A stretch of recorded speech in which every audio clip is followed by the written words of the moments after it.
everyone, welcome back to Sunny Live channel. Thank you so much guys for tuning in. I'm here to update you of what is going to happen on Scandal from the 2nd to the 6th of August 2021 on Monday.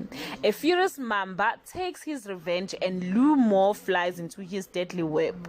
Nonzi prepares to bring Lou under her control once and for all on Tuesday.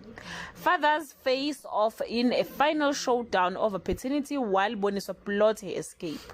Nonzi gets a disturbing warning about what she's doing to Mlu, and the Ngema women are alarmed when they begin to witness his strange behavior on Wednesday. Nonzi gets her claw on Ngema's family's biggest asset. Boniswa takes advantage of Aya's distress on Thursday.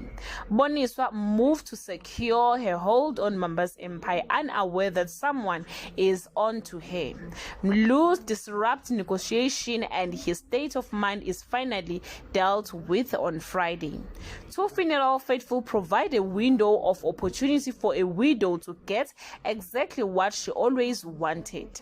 A desperate Nonzi shows Mlungisi her true colors. Guys, this is all I have for today. You can leave your comment below and share your opinion. Bye.